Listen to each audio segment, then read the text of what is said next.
Good morning everyone. তো সকালবেলায় চলে এসেছি মাংসের দোকানে। এখানে চলে এসেছি এখন মাটন কিনতে। কালকে যেহেতু বাবা মা এসেছে তো সেই জন্যই মাটন কিনলাম। আর এই কলকাতাতে প্রথমবার আমি মাটন কিনতে গেলাম, তাও বাবাকে সঙ্গে করে নিয়ে গেছে। আমি মাটনের সেরকম কিছুই জানি না। তার সাথে কয়েকটা জামাও কিনেছি কাকুর মেয়ের জন্য। আর এই কড়াগুলোর অবস্থা দেখো, এমনি সময় আমার ভিডিওতে তোমরা দেখেছো যে কড়াগুলোর অবস্থা কি থাকে, আমরা মাজতেই পারি না। তো মা এসে কড়াগুলো মেজে পুরো নতুনের মতো করে দিয়েছে। বাবা সকালবেলা গিয়েছিল একটু বাজারের দিকে, আর তার সাথে একটা এক্সট্রা কাজ বাড়ি দিয়েছে।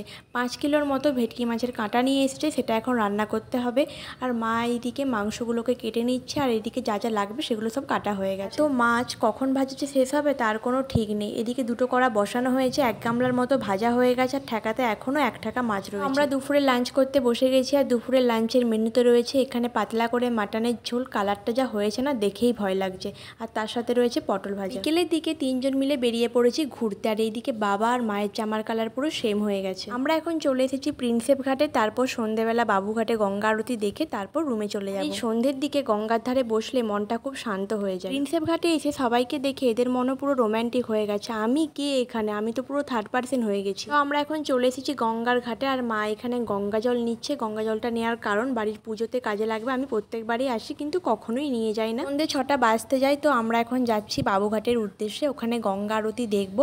আর প্রিন্সেপ ঘাট বাবুঘাট যেহেতু পাশাপাশি, তো একটা পা ফেললেই বাবুঘাটে পৌঁছে যাবো।